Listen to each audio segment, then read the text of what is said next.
Welcome to Sisters in Crime's Murder Monday, where authors talk all about their craft. My name is Jack, and I'm a bibliophile, copywriter, occasional broadcaster, podcaster, and member of Sisters in Crime Australia, where we've been celebrating women's crime writing since 1991.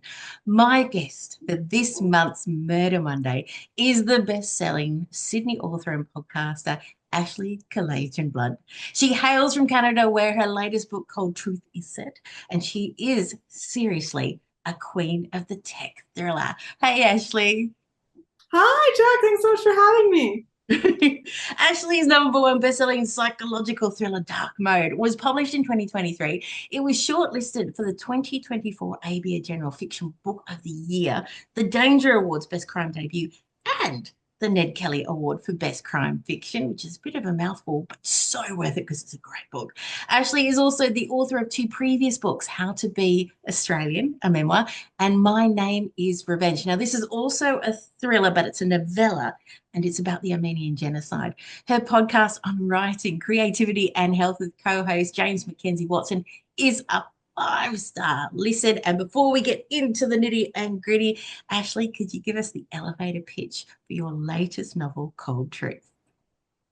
Thank you so much, Jack, for that wonderful introduction. Cold Truth is a chiller set in Winnipeg, Canada during a minus 30-degree winter.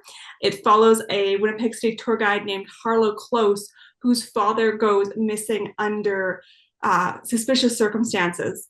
So Harlow gets the police involved, but they're not prioritizing his case, which forces her to drag her sister into an investigation, unaware that someone has gone on the dark web to stop her from interfering permanently.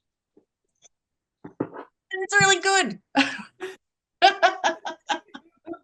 It's out now. It's really good. Now we've got to do the questions, and I've got some questions about the book, but maybe we should do this first. Otherwise, I'll get in Let's do trouble. the question.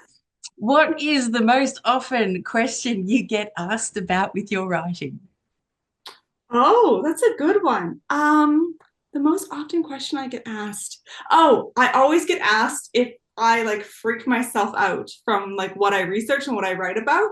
And Oh, yeah, people are always like, "Oh, like you must be like super freaked out." And I kind of feel like I'm freaked out anyways. Like I'm freaked out anyways. yeah, So I may yeah, as well just a research and inform myself, which I yeah. actually do find helpful. Like I know, for example, that you're much more statistically likely to die in a car accident than you are from a serial killer. Um, Handy. and then also, I feel like I may as well use my anxiety and like channel it into something useful and productive. So that's how my books get made. Wow, it's an awesome answer. What's the best reaction you've had to your writing? Oh, I love when people tell me that any of my books kept them up at night. And I realize that that is my job. My job is to keep readers awake at night and freak them out. Well, I reckon you're going to have them going with Cold Truth. I've But already had a few people, I've already had a few people telling me that they've lost sleep and that they have considered calling in sick to work because they need to finish it. and this is a good question to follow on from that. How important is place in your writing? Places ended up being really, really important in my writing. And if you'd asked me early when I started writing, I would have thought like, oh, like place is just incidental, like it's not so important to me because I don't think it's necessarily as important to me as a reader. Like I'll read Yeah. books set anywhere, and whether the place is like really, really prominent or in the background, I don't think I really, really thought about that as a reader. But I think maybe it comes from like my first book, My Name is Revenge, which developed out of a project about the Armenian genocide. And to write that, I had to learn a lot about Armenia. So I went and spent 2 months traveling there and just interviewing, like anybody who would talk to me. And Yeah. so I ended up the first version of that was sort of like a biography of modern Armenia. So it was really a book that was all about place and the legacy of events and how they played out in a certain landscape, and how that has affected people's lives down the generations, including mine. And then I followed on from that writing a book about, becoming Australian. Like it was a memoir about like moving from one place, Yeah. Canada, and then coming to Australia and thinking like, oh, like Australia's just hot Canada, so this will be easy. And then realizing, oh no, there's a lot of differences, and they really add up over time when you're trying to Hmm. build a new life here. So I guess it was those things that really started to make me realize how essential place can be in writing. And so when I wrote Dark Mode, Sydney became such a part of that story. And Yeah. readers comment how much they enjoy, if they know Sydney, they're like, oh, I know all these places in the book. And so when I was writing Cold Truth, I wanted to lean into place, and I wanted to write about Winnipeg, Canada, because it's a strange, isolated city that just feels like it's kind of. I actually pitched Cold Truth as Dark Mode meets Fargo, because it's like my text brand in in this place that is known for like this Yeah. specific vibe. And so I started researching Winnipeg, and I learned all this fascinating stuff that I never knew while I lived there. Like I lived there Yeah. for a huge portion of my life, and I never knew a lot of the stuff that's in Cold Truth. But because I started, like, I interviewed a Winnipeg City tour guide, and I started doing all this research, I learned all this fascinating stuff about the city that I never knew, and it is a bizarre place. Oh, here we go. Are you tempted to put too many facts into your fiction? My fiction has a lot of facts. My fiction is very fact based. So, Yeah. like I was saying, like with Winnipeg, like I did all this research, and I researched. I've got 5 to 10 times as many facts about the city as actually made it into the book. But then there's also a lot of facts. There's facts around true crime cases. I reference a bunch of true crime cases in the book, which I did in Dark Mode as well. Yeah. I also reference a bunch of like tech, kind of where I'm playing with the tech reality. Yeah. I'm drawing on our current reality.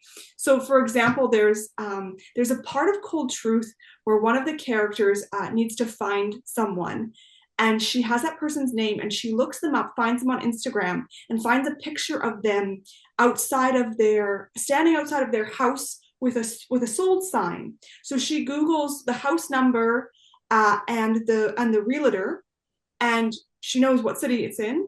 She instantly Yes. she It instantly was a bit scary. yeah. Well, you know where I got that from? One of my readers told me that he had posted a picture of himself, and that he had then been like, oh, how easy would it be to find my address? Thinking it would be slightly harder than that. And he was like, oh no, it came up right away. But we don't Wow. everybody, buy a house, you post a picture of Yeah. yourself with the sign, right? So like I draw on all of that, but I Yeah. think the key thing is then keeping the story moving and keeping it really pacey while weaving in all of those true life facts. It is an art form. Are you a plotter or a pantser? I'm mixed. Like it's such a Mhm. spectrum, and I'm definitely more like I come up with like like a beginning scenario, and then kind of an end point, and then I'll kind of start playing, like kind of pantsing some like ideas for the beginning, Mhm. and then I will kind of write a synopsis. So that's sort of got my big plot points, but then I'll kind of pants in between them. Yep. And often I end up throwing out a lot of early drafts. So like with Cold Truth, I had a complete draft. It was 80,000 words. I had rewritten the opening act 3 times, like completely different opening act, and I ended up having to throw out almost the entire thing. I threw out everything except 6 scenes because it just didn't work. It just didn't work at all. Like so, and then I had 7 months on my deadline. I had to start over. Oh my goodness. Yeah. So How at did you that point, feel? it didn't matter if I was a plotter or a pantser. Because I I was was just like, to me, that just smacks of being a pantser. It's just like, oh well, I'll use a bit of this and a bit of this and a bit of this, and we'll start again. yeah, Oh I guess maybe because then see what had happened was I'd come up with one of my big twists, like my main midpoint twist, yeah, and I was, oh, that would work, and that is the level of twist that I'm looking for. But I cannot reverse engineer it into this draft that I have that I know isn't working. Like I know this draft is not yeah. working, so I'm just gonna throw that out and come up with a plot that will work around that twist. So that twist, just like in Dark Mode, it was one of the main twists. I built the whole plot out from that twist. I can see where I'm going from. What started you on a life of crime? I think Nancy Drew. We can blame Nancy Drew, Yeah. maybe. Yeah, I love Nancy Drew and the Hardy Boys when I was Yep. younger, and just found them, of all the books I remember reading as a kid, they were the most compelling. And Yep. then I was a teenager kind of during John Grisham's heyday, and read all of his stuff, and then got really into legal thrillers, and Yeah. just really, really have always loved crime thrillers. But the thing that actually made me, and then I decided to write this book about the Armenian genocide, which is, genocide Hmm. is the crime of crimes. So really, like, you're looking at that on like a mass scale.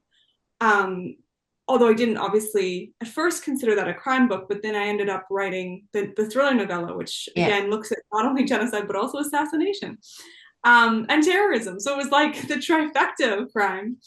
But then what really, really happened, then I wrote my memoir. So I still wasn't thinking I'm going to be a crime writer. Yeah. But I was diagnosed with chronic fatigue syndrome in 2017, and I was really, really sick. I was on medical leave from work. I was practically bedbound most of the time, and I just to kind of the only thing that kind of helped me sort of escape from that reality was listening to true crime podcasts. Yep. And I listened to hundreds and hundreds of true crime podcasts because I spent most of the next several years in bed. And so Yeah. I just listened to all of these true crime podcasts. And at the end of that, when it came time to start writing a new book, I kind of thought, oh, I think I know a lot about crime now. I could maybe try this. Yeah. And so that's what made me start writing Dark Mode. And what started you writing? Oh, I always loved writing. When I Mhm. was a little kid, I loved books. Like, my parents read me books, which I think I have them to thank for all of this. And then I remember when I was in grade one in Saskatchewan, I lived in Moose Jaw, Saskatchewan, Mhm. and we had to write some little story for school, and mine was one of the ones that got selected to be published in the school district anthology. So it was in Oh, there with, like, wow. all the Yeah. kids up to grade 12, and I was like, oh, look at me, I'm a writer, which I think is actually bad. I think that gave me a lot of hubris that took me like most of my 20s to get rid of. Oh, do you have a favorite food when you write? A Food. favorite food. I mean, chocolate. Definitely chocolate. And my characters in Dark Mode, my main character Reagan, she's obsessed with salted caramel, and there's like multiple references to salted caramel. And then in Cold Truth, I wanted to work in some of my favorite foods. So the mother of the main character is Australian, so I managed to work in, like, I have this really important caramel koala cake. I also have like a crucial scene with a coffee crisp bar, which is a Canadian chocolate bar. Mhm. And I've actually like brought back a whole bunch of coffee crisp, little mini coffee crisp bars to give away at events.